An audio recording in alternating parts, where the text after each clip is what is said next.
Right now, over 100 million people across the US and the UK are using apps like Klarna, Afterpay, ClearPay, and Affirm to buy things they can't quite afford yet. On the surface, it looks completely harmless. 4 easy payments, 0% interest, approved in seconds.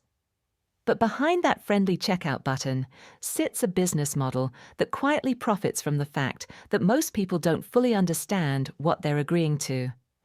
In the next few minutes, I'm going to show you exactly how these apps make money. I'll explain what actually happens when a payment fails. I'll cover how this can affect your credit, even if you've never missed a payment. And I'll walk through the specific situations where buy now, pay later can genuinely work in your favor. No fear-mongering here. Just the numbers, the mechanics, and the fine print. Let's get into it. First, let's be clear about what BNPL actually is. Buy now, pay later lets you split a purchase into smaller installments. Usually, that's 4 payments spread over 6 weeks. For bigger purchases, plans can stretch over 3 to 36 months. The big names you'll recognize are Klarna, Afterpay, ClearPay, which is Afterpay's UK brand, plus Affirm, PayPal Pay in 4, and Zip. Here's the pitch they sell you. No interest, no fees, instant approval, and it barely touches your credit score. For a lot of purchases, that pitch is technically true. But the phrase technically true is doing a lot of heavy lifting in that sentence. And that's really what this video is about. So let's start with the obvious question. If the customer isn't paying interest, where does the money actually come from? There are 3 main sources. The first is merchant fees. Retailers pay BNPL providers a cut of every single sale. That cut is often between 2% and 8%. That's far more than the roughly 1.5% to 3% charged by a normal credit card processor. So why do stores accept it? Because BNPL increases how much people spend per order.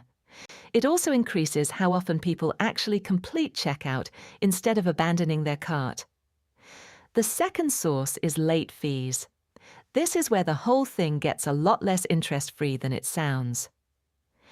Miss a payment, and you're typically charged a late fee. Depending on the provider and how many payments you miss, those fees can stack up. Some providers cap the total fees on a single order. Others don't cap them as tightly. This varies a lot from provider to provider. It's also been changing because of regulatory pressure, which we'll get to shortly. The third source is interest on longer-term plans. The 4 payments, 0 interest model is usually only for short 6-week plans. For bigger purchases spread over several months or years, many providers switch to interest-bearing loans. Depending on your approval, that interest rate can be comparable to, or even higher than, a credit card. So the model isn't free money. It's a business that gets paid whether or not you personally pay interest. The merchant is subsidizing part of it, and a portion of users will pay fees or interest on the back end. Now, here's the section that matters most, so pay close attention. Let's talk about what actually happens when you miss a payment. When you check out with BNPL, you're usually linking a debit card or a credit card for automatic payments. If that payment fails, because the account is short or the card expired, here's the realistic chain of events. First, you get charged a late fee. Then the provider tries the payment again, sometimes multiple times. That can trigger overdraft fees from your own bank, stacked right on top of the BNPL late fee. If you keep missing payments, some providers will pause your account from making new purchases, and some will send the debt to a collections agency. Now, here's the part most people never expect. Even though BNPL was marketed as no credit check, missed payments on some plans can still be reported to credit bureaus. This is especially true for the longer, larger loans from providers like Affirm. And yes, that can hurt your credit score. The UK has actually moved to get ahead of this.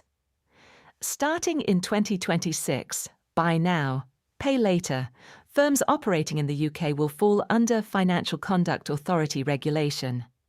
That means required affordability checks and standardized information about the risks before you're approved. The US has been slower to regulate this space at a federal level, though individual states have begun looking into it. The bottom line is simple: the risk isn't hypothetical. It's built directly into how automatic payments and missed payments are handled. Now, let's talk about something that isn't about fees at all. It's about your behavior. Multiple studies on installment payment psychology point to the same effect. When a $200 purchase becomes 4 payments of $50, your brain processes it as a much smaller decision. This is sometimes called payment decoupling. The pain of paying gets separated from the moment of buying. Then it gets separated again into pieces, which lowers your psychological resistance to spending. The result shows up across surveys of BNPL users in both the US and the UK. A meaningful share of users admit they've spent more than they intended because of BNPL, and a portion end up juggling multiple BNPL plans across different apps at the same time. That makes it very easy to lose track of how much you actually owe in total. Because your debt is spread across 4 or 5 different apps instead of one single statement. That fragmentation is arguably the single biggest hidden risk of BNPL. It's not that any one plan is unmanageable, it's that 5 small manageable plans can add up to a genuinely unmanageable monthly obligation. And there's no single dashboard warning you. Now, to be fair, and this matters for balance, BNPL isn't automatically bad. Used deliberately, it can genuinely work in your favor in specific situations. Let's say you already have the full amount sitting in your bank account. You're just choosing to spread the payments for cash flow reasons, not because you can't afford it. In that case, a genuinely interest-free 4-payment plan can be a reasonable way to manage timing. It's similar to how some people use a 0% APR credit card offer. It can also make sense for an essential planned purchase.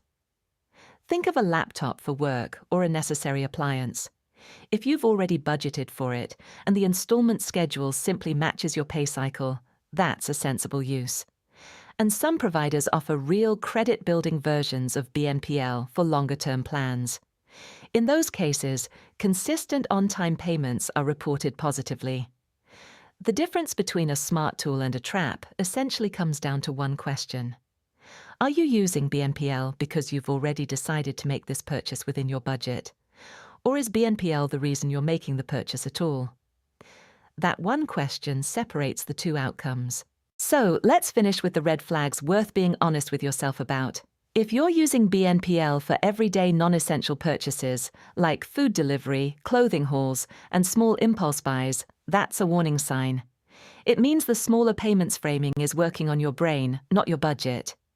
If you have more than one active BNPL plan running at the same time, across different apps, that's worth a hard look. Because as we covered, that's exactly how people lose track of their real monthly obligations. If you've ever opened a new BNPL plan just to help cover a payment on an old one, take that seriously. That's essentially the installment version of using one credit card to pay off another. It's a sign of cash flow stress, not convenience. And if you find yourself checking whether something is available on BNPL before deciding whether you can actually afford it, notice that. The order of operations has flipped, and that's a real signal. So here's the takeaway. BNPL isn't inherently good or evil, it's a tool, and the outcome depends entirely on how you use it. Understand how these companies make money. Respect what a missed payment can really cost you. And stay aware of the psychology quietly nudging you to spend more. Do that, and you stay in control of the tool, instead of the tool quietly controlling you.